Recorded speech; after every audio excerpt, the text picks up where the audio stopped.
बांग्लादेश के 2026 के आम चुनाव में बांग्लादेश नेशनलिस्ट पार्टी की ऐतिहासिक जीत पर तारिक रहमान की रणनीति और करिश्माई भूमिका ने केंद्र बिंदु की तरह काम किया। लंबे निर्वाचन और राजनीतिक चुनौतियों के बावजूद उन्होंने पार्टी को एकजुट किया, युवा मतदाताओं को आकर्षित किया और जन समर्थन की नई लहर खड़ी की। ये जीत सिर्फ बीएनपी की नहीं बल्कि तारिक रहमान के नेतृत्व क्षमता और राजनीतिक दृष्टि के प्रतीक बनकर उभरी है। करीब 17 साल के लंबे प्रवास के बाद उनकी स्वदेश वापसी को केवल राजनीतिक घटना नहीं बल्कि एक भावनात्मक और ऐतिहासिक क्षण के रूप में देखा जा रहा है। इस वापसी के साथ ही उनकी पत्नी डॉक्टर जुबैदा रहमान भी सुर्खियों में है, जिन्होंने हर उतार चढ़ाव में उनका साथ निभाया। ऐसे में सवाल उठता है कि कौन है डॉक्टर जुबैदा रहमान। बीएनपी के कार्यवाहक अध्यक्ष तारिक रहमान लंबे निर्वासन के बाद ढाका लौटे तो समर्थकों के बीच उत्साह का माहौल दिखा। उनके साथ उनकी पत्नी डॉक्टर जुबैदा रहमान और बेटी जायमा जनराज रहमान भी शामिल थी। ये वापसी केवल राजनीतिक नहीं बल्कि निजी तौर पर बेहद भावुक क्षण थी। बताया जा रहा है कि ढाका पहुंचने के बाद जुबैदा अपने पिता के धनमंडी स्थित घर में ठहरी। 2008 में कानूनी और राजनीतिक विवादों के चलते ये परिवार लंदन चला गया था। अब वर्षों बाद उनकी वापसी को बांग्लादेश की राजनीति में एक अहम अध्याय की शुरुआत माना गया था।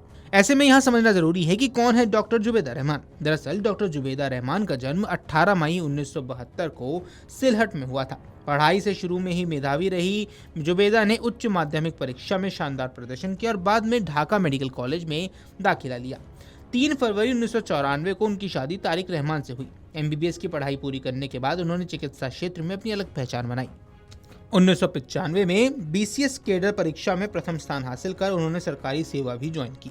लंदन प्रवास और शैक्षणिक उपलब्धि की बात करें तो 2008 में स्टडी लीव पर लंदन जाने के बाद राजनीतिक परिस्थितियों में बदलाव आ गया। उन्हें सरकारी सेवा से बर्खास्त कर दिया गया। इसके बावजूद उन्होंने अपनी पढ़ाई जारी रखी और लंदन के प्रतिष्ठित इंपीरियल कॉलेज से मेडिसिन में पोस्ट ग्रेजुएशन की डिग्री प्राप्त की।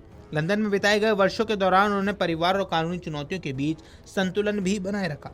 जुबैदा रहमान एक प्रभावशाली परिवार से आती हैं। उनके पिता रियर एडमिरल महबूब अली खान बांग्लादेश नौसेना के प्रमुख रह चुके हैं और बाद में संचार तथा कृषि मंत्री भी बने। 1971 के मुक्ति संग्राम के commander in chief general MG Osmani उनके चाचा थे। इस बैकग्राउंड ने उन्हें बचपन से ही राष्ट्रीय राजनीति और प्रशासनिक व्यवस्था को करीब से देखने का अवसर दिया था। 2008 में भ्रष्टाचार निरोधक आयोग ने जुबैदा, उनके पति और उनकी सास के खिलाफ आय से अधिक संपत्ति का मामला दर्ज किया था। बाद में ढाका की अदालत ने उन्हें 3 साल की सजा और 35 लाख टका का जुर्माना सुनाया। हालांकि अवामी लीग सरकार के पतन के बाद उनकी सजा पर रोक लगा दी गई। तारिक रहमान पर भी मनी लॉन्ड्रिंग और पूर्व प्रधानमंत्री शेख हसीना की हत्या की साजिश जैसे गंभीर आरोप लगे थे, जिसके चलते वे लंबे समय से विदेश में रह रहे थे।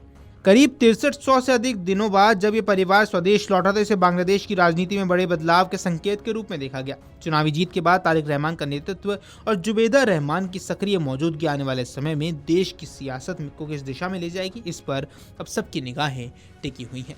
वीडियो डेस्क अमरुजाला.com। अगर आप ये वीडियो YouTube पर देख रहे हैं तो हमारे चैनल को सब्सक्राइब कर बेल आइकन दबाएं और Facebook पर देख रहे हैं तो हमारे पेज को लाइक करें।